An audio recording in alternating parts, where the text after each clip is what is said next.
right. And moments away from threading in Dr. Bandy X Lee, the author of New York Times bestselling book, The Dangerous Case of Donald Trump. She'll be rejoining Discussions of Truth. Grateful to have her back to the program.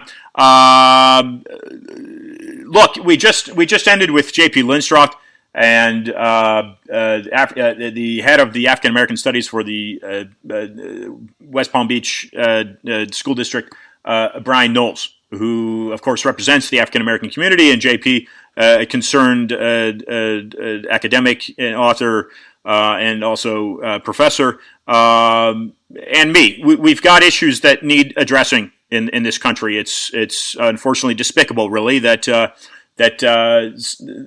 we have allowed this to continue to happen. Whether it is Rosa Parks, whether it's Rodney King, Martin Luther King, whatever it may be, what appears to be deliberate attack on the African American community continues to be an issue in this country, and myself. Having been born in the 70s and growing up with one of my best friends, actually, very early in life, being African American, and in fact, being born and given an African name, we still remain in contact. To see this type of thing continuing to happen, especially after a presidency of Barack Obama, who may not identify with the African American community, but certainly with African community, and his mother being white, father being black. He may not identify with some of those struggles generationally from slave days in this country. But he does identify with a skin color that is not what any of his predecessors identified with. What makes his achievement remarkable. That he not only identifies with those of lower socioeconomic level, he was not born into a wealthy family, but he also identifies, of course, with overcoming some of those skin prejudices that we're seeing prevail. So, is this a social, or is this a systematic issue within police departments? The question, of course, is then, is it blown out of proportion by media? And then, as a result, the police departments become more militarized. We're going to now thread in Dr. Bandy Lee. She is the leading violence expert and forensic psychiatrist and president of the World Mental Health Coalition. Business Insider is quoted as saying, "We are speaking out at this time," this is her speaking, "because we are convinced that as the time of possible impeachment approaches, Donald Trump has the real potential to become even more dangerous as a threat to the safety of our nation." We know that Donald was not impeached, but his elements of his character remain in question. You can follow me on Instagram, follow me on Twitter, and patron my website, iantrottier.com, INTROTTIR, Dr. Bandy Lee.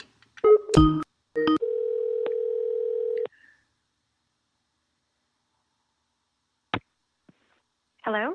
Dr. Lee, welcome back to Discussions of Truth. Ian Trottier here. Hi. Good to be back.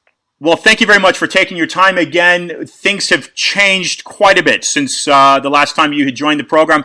I think impeachment was a concerning element of daily life in this country. And since we have last spoke, we have now received and are currently going through a international health crisis, a pandemic, and now recently, as of the past 8 days now, national protests in regard to racism in this country toward the African American community.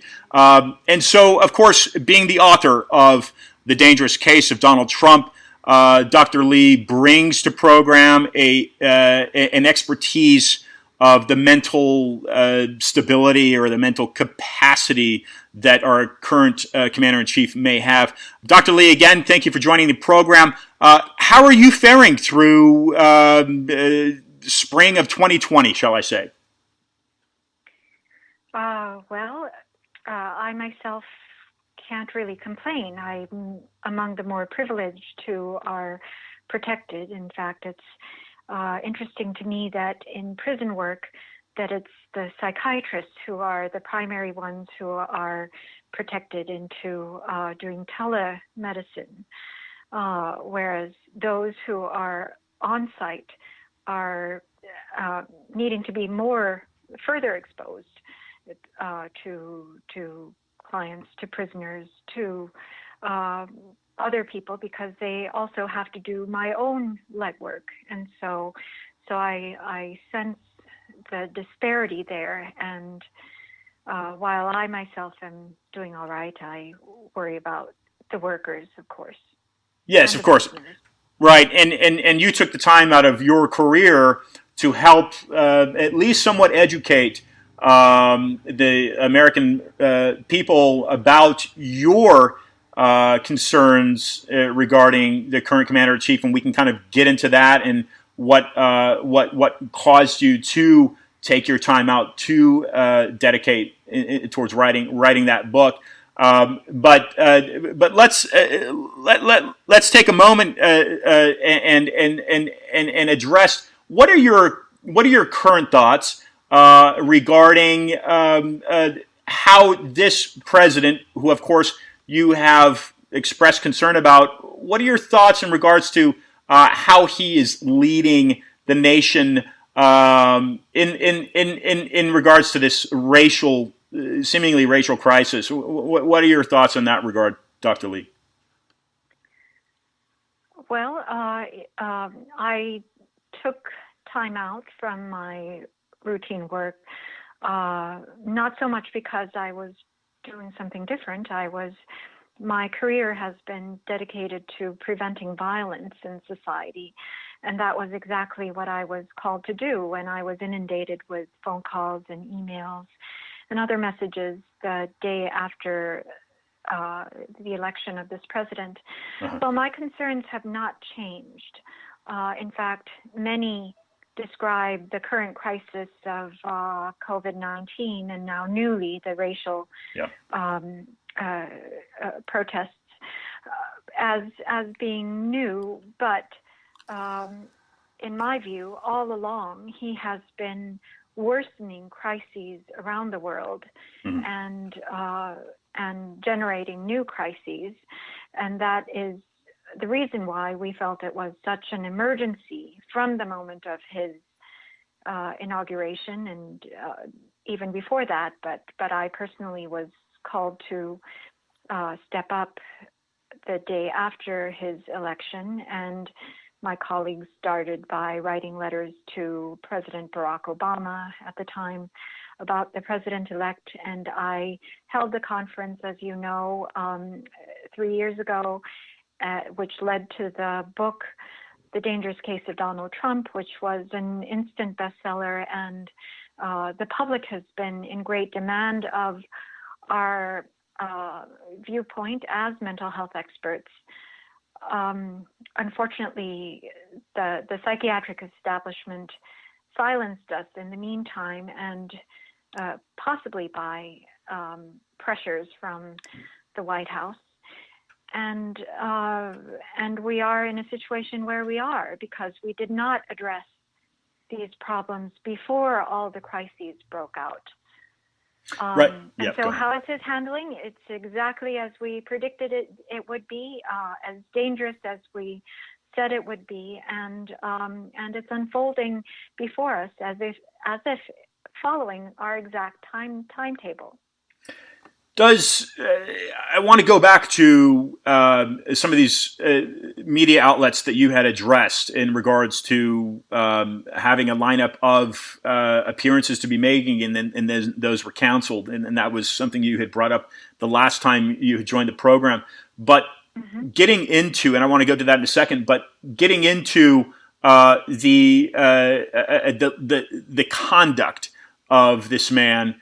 In your view, and of course, your expertise is to try to squelch and to form peace and promote peace and not violence. And I think that's, I would hope, most of us certainly listening, and most of us want peace. I can't imagine otherwise. But is this individual, in his mindset, from your analysis, is he stoking the fire? Does he want violence?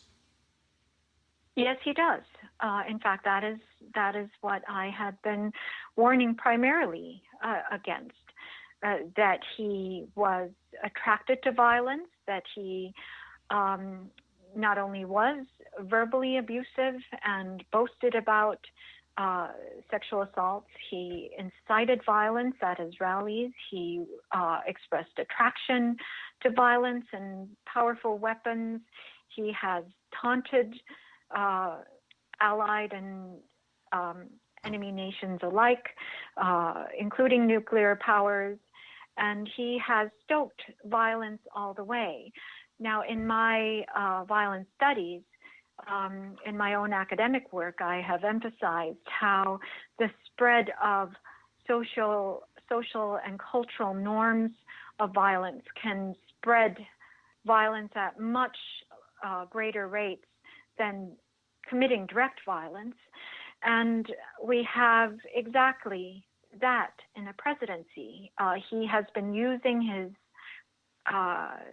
pulpit, if you will, to spread acceptance of and glorification of violence in ways that are now manifesting in many different ways. We have a great deal of empirical evidence now of how he has encouraged and instigated individual cases of assault, battery, and murder. He has the counties that have held his rallies have shown up with greater than 200% increases in violence rates soon after. Self-directed violence, suicide rates have escalated under his presidency.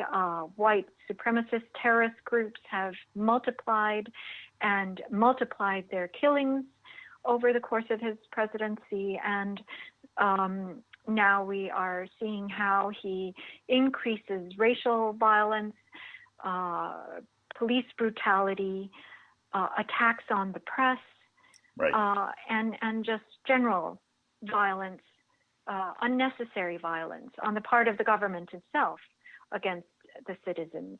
And so we can see all of this as being a product of and an extension of his psychological dangerousness.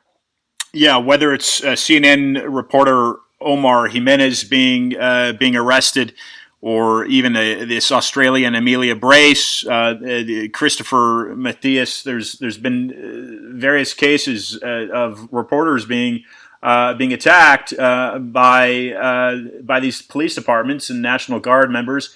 Where does Donald Trump come from, and from a mental standpoint? Is he a racist in your view? Where does he come? What's the mindset that you see? Go ahead. Yes. The fact that we're even questioning whether or not he's a racist shows the degree of severity of his racism, that it's to a level of pathological degree that we cannot even, that a large portion of the population cannot even call him racist, when he's actually been perhaps the greatest enabler and facilitator of white supremacist terrorism. But because it goes beyond ordinary racism, in fact, I often say that sometimes racists can be pro-white, but in his case, and in the case of those he supports, the white supremacist terrorists, they are more anti-life than pro-white. And I say that because the kind of destructiveness that is destructive against others, but also against the self, ultimately, because it's really severe levels of self-hatred that are directed outward, that it actually goes against life itself, and that's what we see in mental pathology. So it goes beyond what is rational and what is reasonable within what is considered to be normalcy, and it goes into the realm of pathology, which by definition promotes damage and destruction and death. And so this is actually the population that I've treated most of my career, because I have specialized in treating violent offenders, white supremacists, neo-Nazis, and multiple murderers have often been in my patient group. And so the mentality goes beyond simple racism. Is it a sense of entitlement? Does he feel that racially, well, of course he does, he feels that he's superior? Do those comments there agree with your perception of this person? Yes, but again, I said my reason for saying that the mentality that he exhibits and that of many extreme white supremacists is that they are more anti-life than being pro-white, or even pro themselves. In other words, they are more drawn to destruction, and they derive pleasure from others' suffering, and even death of others, than they do from supporting themselves. And so it's actually a disorder. It's a disorder that juxtaposes a criminal mindset. And so often the general public thinks that those things are mutually exclusive, that is criminality and mental pathology, but in fact, they more often combine. And so when someone has criminal intent at the same time as mental pathology, they can become more dangerous, more destructive, and I believe that's what we're seeing. So we've got someone with narcissistic characteristics easily. A malignant narcissist, I think, is a term that definitely applies to this person. You're inserting anti-life. That's L-I-F-E. Is this a person that wants to literally kill people based on the fact that he feels that they shouldn't be living? Is that too extreme? No. I mean, the result will be exactly as if he were intending, perhaps even more efficient than if he were intending mass killings. And we see from the way that he has handled the pandemic, if we put aside his words and his stated intentions, you probably couldn't find psychology more eager to facilitate the pandemic and its deadly course than the president himself, because we know how he has ignored and denied and has done everything to dismantle pandemic preparedness, knowing how being told how deadly the course could be, but it simply does not register to him, but rather his inclination to deny what is happening, to invent another reality where it's not true, and so to support that false belief, he has resisted testing. He has stopped life protective equipment from getting to places where it's needed, and he is pushing for reopening the economy. We can think in terms of what he is pushing it for, in other words, opening the economy, but if he were truly invested in helping the economy, he would not drive such a destructive course. And so So what is important to recognize is that the mind exists in many layers, and the part that is conscious is only a tiny fraction. Neuroscientists say it's as little as 2%. So 98% of the mind is unconscious, and the unconscious part is driving toward death. That's what we observe, and that's what we see. That he is very attracted to death, and is acts as if he wishes to promote it to the maximum level possible. If we as a country misstep here, Dr. Lee, are we possibly facing the product of a tyrannic regime in this person? Oh, yes. I mean, the whole reason why I felt that mental health experts needed to give their input was because they deal with would-be tyrant personalities all the time. It's what is not unusual is the personality type in Donald Trump. I myself have treated perhaps close to 1,000 similar individuals, and a large proportion of people mental health professionals encounter are of this type. What is unusual is that this type is occurring in the political realm in such a high office. And so political people will not be used to dealing with this profile, but psychological people are very used to it. And so to try to point this out and to alert the public to what we're dealing with depended on mental health professionals. And that's why I thought it was so important to speak up early on. And but just like the pandemic, if we ignore the experts or muzzle the experts, as the American Psychiatric Association has done, then we end up with calamity. Now, I believe the Goldwater rule that stems from former Arizona Senator Barry Goldwater. Correct me if I'm wrong, but talk a little bit about that for listeners so that they understand the background and the fine line that you're treading as a professional. Well, I wouldn't say it's a fine line. It's quite definite what we needed to do. The Goldwater rule was actually a guild guideline. It was only a guideline for one mental health association, no others. It was a rule that is not admissible to any state licensing board because it conflicts with the First Amendment.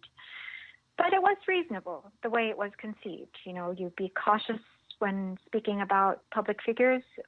So what the original Goldwater rule said is that when we're asked about a public figure, educate the public in general terms about the public figure, but just don't diagnose without an examination and without authorization.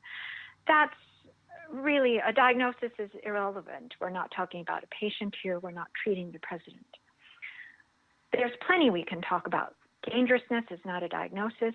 Mental capacity, fitness, these are not diagnoses. But with the Trump administration, the American Psychiatric Association decided to pull up this very obscure rule that not many psychiatrists even knew about because it was considered pretty much outdated and irrelevant at this point. But they pulled up this rule and turned it into a gag order. How did they do this? They expanded what they meant by diagnosis.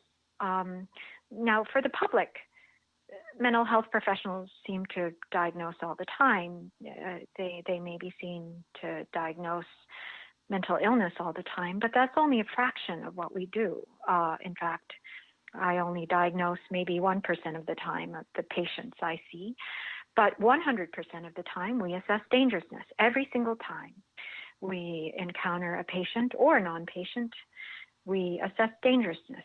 And so dangerousness is far more important in what we do than diagnosis. They essentially eliminated that responsibility and elevated the etiquette toward a public figure who's really not our responsibility above our societal responsibility. We are responsible for public health and safety, for society, almost in equal terms to our responsibility to patients. That's talked about in the first line of our ethical code. But they chose to eliminate societal responsibility to protect a public figure who is not our responsibility. So that's how they distorted ethics and went on a public campaign to create misconceptions that anyone who would speak about the president was being unethical. And this is how they silenced all mental health professionals, even those who are not members and even those who are not psychiatrists. And it is now thought that they did this either under pressure from the White House, yeah, or on their own to side with power, essentially, to side with the president. And they've been handsomely rewarded financially for it. The CEO of the American Psychiatric Association admitted that they changed the Goldwater rule in order to protect their federal funding. And the results show that this is an administration that has reduced funding to education and research, scientific research in all manner, so much so that the world-renowned CDC, the Centers for Disease Control and Prevention, was totally depleted to be able to even function under this pandemic. And so, but the APA had an increase in funding. So that tells you, under an administration that censors science through the federal purse, through direct retaliation for stating things it does not like, that it is highly likely that it had a direct role in the APA's misinformation campaign.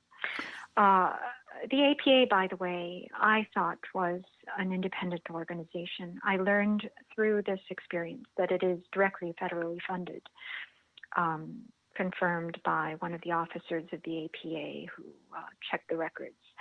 So I think the public should know that the American Psychiatric Association acted as a psychiatric arm of the government, very much like the Justice Department, which is supposed to be independent, is acting like the president's personal legal firm. And that should cause alarms. And this was done very early in the presidency, which to me points to the importance of the voice of mental health experts. It was of such great importance that they needed to act right away, and we were among the first to be silenced. And whenever there's silencing of experts, of professionals, and the press, that to me is an alarm signal of an oncoming dictatorship, and that's what we're seeing unfold. So it just so happens that following our discussion here together, the program will be hosting Gerald Posner, who's a former Wall Street attorney. He's written 3 New York Times bestsellers, and his current book is actually Pharma, Greed, Lies, and the Poisoning of America. He dissects the corruption in the pharmaceutical industry. You're familiar with that work? I wasn't familiar with this book, but I'm very glad he's doing this. Because, I resigned from the American Psychiatric Association 13 years ago because when I found out it was getting a third of its funding from the pharmaceutical industry, and its allegiance seemed to shift according to its funding source, because it used to advocate for patient rights and for access to treatment, and it suddenly shifted more and more toward advocating pharmaceutical treatments against patient interest, and that reflected its funding source. Currently, it's acting against public health and safety in favor of a political figure such as the president. and it turns out it's getting its funding directly from the federal government. Mm-hmm. Interesting. Bandy, let's address for a moment what you saw in regards to media. You were being asked to join. You were invited. You had scheduled some fairly high-profile programs, and then at one point, everything came to a halt. Talk about that a little bit for listeners. Yes. So we started. I started speaking publicly through the conference that I held at Yale in April 2017, because I felt that a lot of mental health professionals, various mental health professionals, were already speaking up, but there was no representation of the consensus we had. There was a consensus already forming of the president's psychological dangerousness. Everyone I spoke with in private agreed, but they were afraid to speak up, partly because they were afraid of lawsuits from the president, and they were also afraid of safety, physical safety from his followers. And so I felt that if we spoke up in unison, then we would feel more protected. So that's how I started with the conference. And indeed, hundreds and later thousands of mental health professionals got in touch with me and formed the World Mental Health Coalition, all looking for a chance to speak up. And so we were gradually gaining ground over the course of almost a year, 9-10 months. In January of 2018, shortly after the book was out, we were the number one topic of national conversation.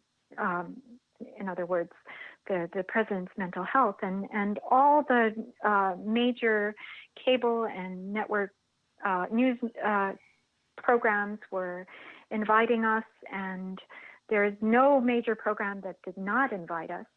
But in the beginning, I was a little cautious about sensationalizing the issue, so I declined the major ones and stayed with programs that would have us for more than just 10-15 minutes. And so I was interviewing 15 hours a day, every single day. And that was when the New York Times, that was when the American Psychiatric Association stepped in. It was when I revealed that I spoke with Congress members that the news really became explosive. And within days, the American Psychiatric Association came out very aggressively. I've never even imagined that a professional association would call this out as armchair psychiatry, call me self-aggrandizing, use.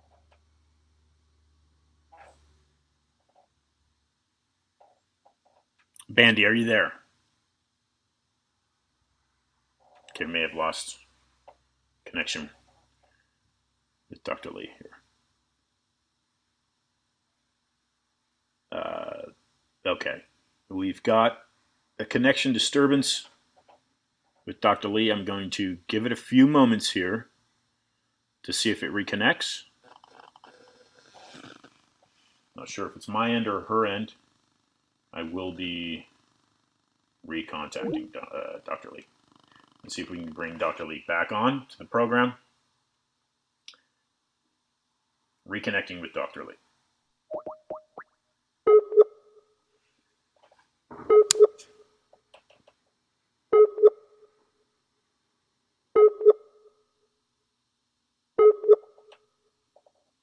Let's see if we can bring Dr. Lee back onto the program here. Somehow I've lost connection with Dr. Lee.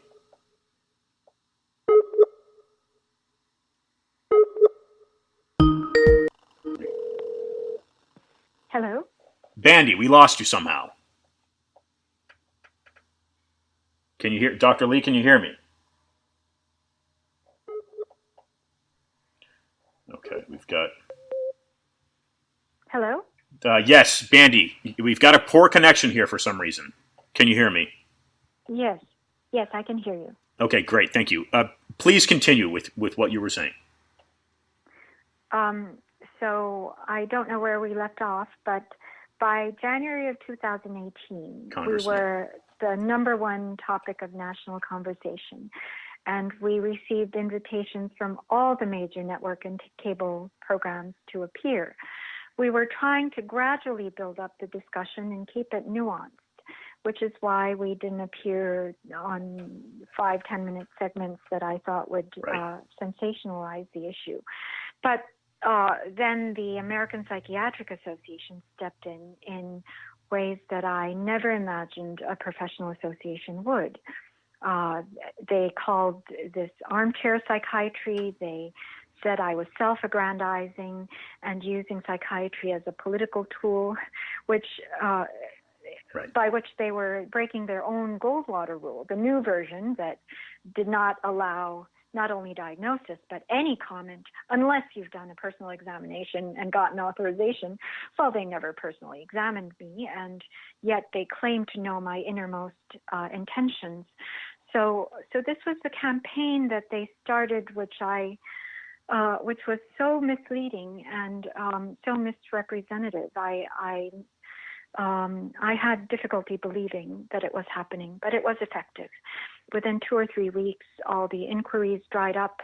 Well, the inquiries actually continued, but while reporters would continue to interview us, and I continued to be invited by producers of these shows, I would never get aired. In other words, all my quotes would be deleted by the time the reporters' articles would be out. So it would be editors who would be deleting my quotes or killing interviews, full-scale interviews that reporters expended a lot with, including professional photographers and all of that, to try to get interviews, and they would not be published.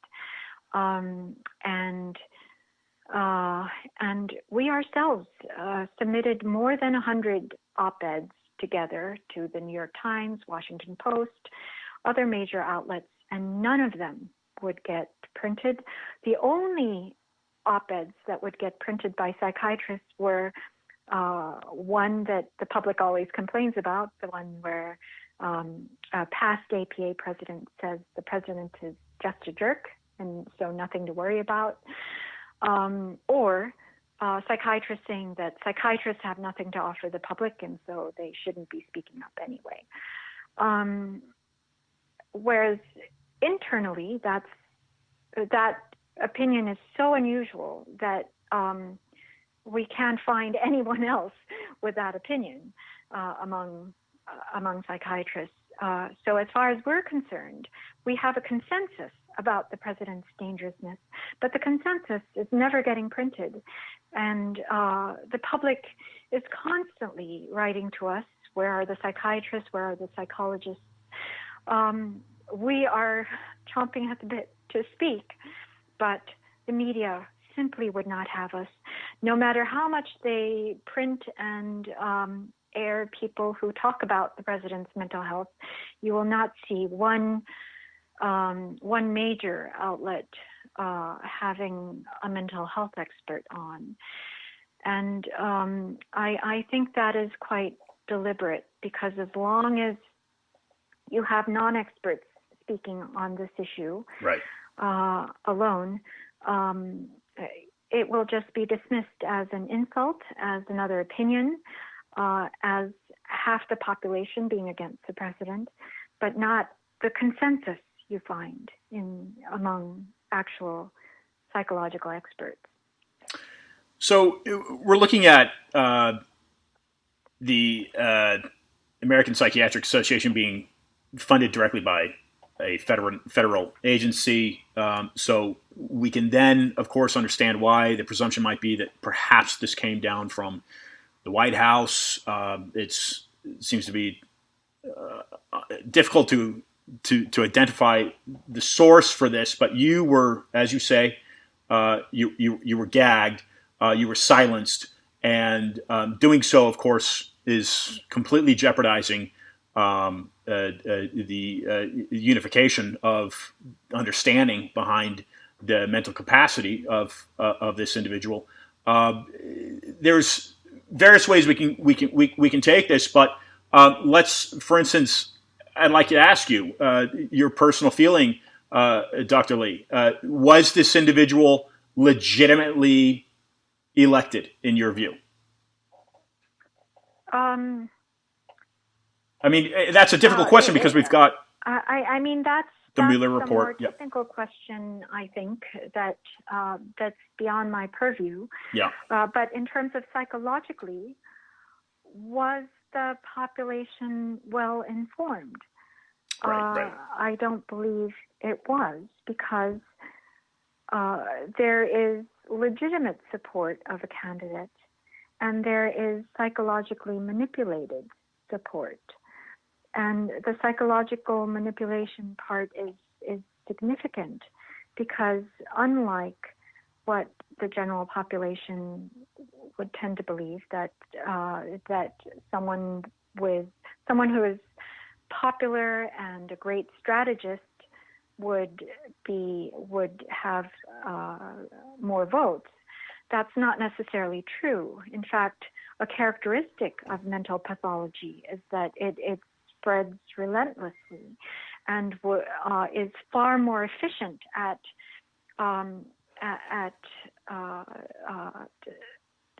stoking up fervent, irrational support, regardless of the facts and regardless of reality.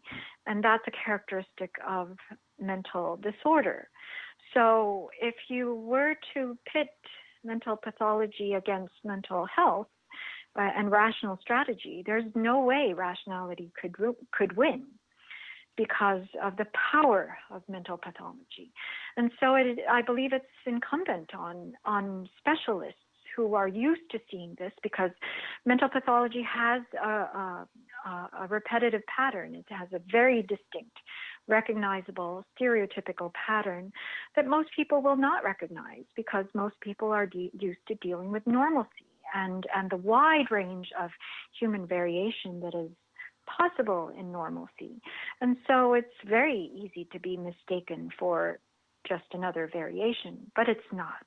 It has a distinct pattern, and the reason for distinguishing disease is because it will inevitably be destructive and damaging and cause widespread deaths, as we predicted, and now it has. Dr. Lee, as we wind down here in the last few moments, I'd like to get your thoughts on. Of course, you've given plenty, but the best foot forward for Americans to correct this. Of course, there was an impeachment process that went against this current commander in chief, and that was unsuccessful. He remains in office. Before you provide listeners with some closing thoughts on apart from going out and getting your book, but understanding what they can do, what is your biggest fear with this person? We've got, of course, elections coming up here in a few months. There's a number of scenarios that this could go towards. What we know is there is more than one crisis facing this nation, not only the health crisis, but as I opened up the show, as of the past 8 days, we've now got a racial crisis, and those flames, as we've both mentioned before, seemingly stoked by this person. He holds up a Bible in front of a church. Not sure what that was about. But what is your biggest fear? What should Americans really be concerned about most with this individual? Well, it's never too late to prevent further crises and further calamities. And so how do we do that? We know to prevent in advance by recognizing the patterns and knowing what we are dealing with. So it's never too late to try to understand what we are dealing with. And the book tries to go into that, to try to educate the public on the dangers that we see.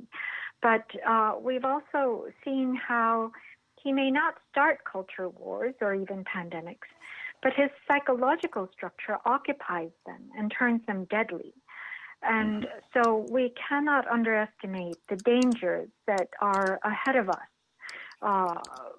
It's easy for the public to see what has already happened and believe that this is all there is, because it's hard to imagine the future. Yeah. But we can be sure that because of the extreme dangers he brings, and because he will be facing increasing pressures as the elections come up, that there is a tremendous amount that we need to be concerned about and could prevent.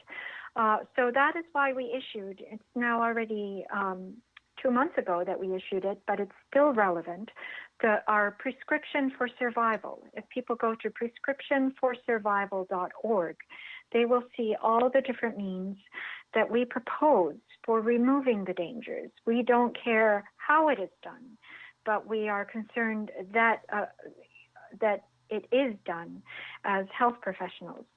So you mentioned impeachment. There's no reason why we cannot repeat it and do it right this time, especially with how he mishandled the pandemic.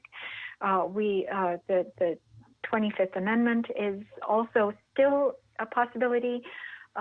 In our view, people have a concept that the vice president drives it and the cabinet drives it. There are other options that authors in the second edition of our book outline, legal scholars do, and but also encouraging resignation. There are multiple avenues. For us, what is urgent is removal of the dangers. And we even propose, if he's not removed from office, what could be done, removing him from decision making. So removal of dangers is our urgent priority at the moment, and the real dangers are coming up in the months ahead. So it's never too late. We don't keep an employee on when they are dangerous and deadly every single day, when they are unfit. There's no reason to keep on someone and simply wait the months that are remaining for him to end his term when he holds the greatest power and the greatest potential to do damage on Earth, in fact. Right, and access to very destructive weapons. Ladies and gentlemen, the dangerous case of Donald Trump, Dr. Bandy Lee of Yale. Thank you very much, Bandy, for joining the program, rejoining the program. We look forward to keeping in contact with you. Thank you again for having me.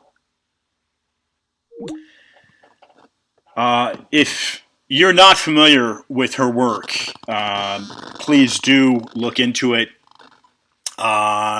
She is the president of the World Mental Health Coalition. And just a little more background on Dr. Lee. As I mentioned, she graciously rejoined us today. She's been on the program before. She's a native of Bronx, New York. She earned her MD from Yale in medicine, was chief resident at Mass General. She's the former director of research for the study of violence, Harvard, at Penn, NYU, and at Yale, and co-founded the Violence and Study Group at Yale University, the MacMillan Center for International Studies. She earned her MDiv, Divinity, from Yale Divinity School in 1995. Bandy's been a consultant for violence prevention. That's violence prevention in prisons and community with governments of Ireland, France, Alabama, California, Connecticut, Massachusetts, and New York. Her notable publications, of course, Violence, Health, and the 2030 Agenda, Merging Evidence and Implementation, and Transforming Our World, Implementing the 2030 Agenda through Sustainable Development Goal Indicators, and of course, the New York Times bestseller, The Dangerous Case of Donald Trump, where 37 psychiatrists, including her, and mental health experts assessed President Donald Trump. Folks, America is in crisis. And like Dr. Lee just said, there is no reason why this country cannot unite and prevent further crises. I'll say this much. Violence, as she dedicates her career towards omitting it, really, and preventing it, the violence in these protests is frankly disgusting. And whether it's police-induced, whether it's angry protester-induced, whether it's groups forming like Antifa, stoking it, the fact of the matter is that it's happening. And innocent jobs, innocent families, innocent shops. I was reading one publication out of California where an innocent a man, likely of Hispanic origin, the last name suggested such, he owned a car dealership. And the car dealership was broken into, cars stolen, something like $15 million worth of damage in lost cars, lost parts, damage to the business. There should be zero tolerance for that, and there's no reason for that to have happened. So, violence as a result of someone else's violence is not a good avenue to be taking. But anyway, like Dr. Lee has said, there is no reason why we cannot prevent further crises. This has been another Discussion of Truth with Dr. Bandy Lee. I am host Ian Hamilton Trottier. Thank you for listening. And please do contribute. IanTrottier.com, INTROTTIR.com. Follow me on Twitter and follow me on Instagram. And I'll be right back here in a few moments with Gerald Posner. Folks, as always, be awesome.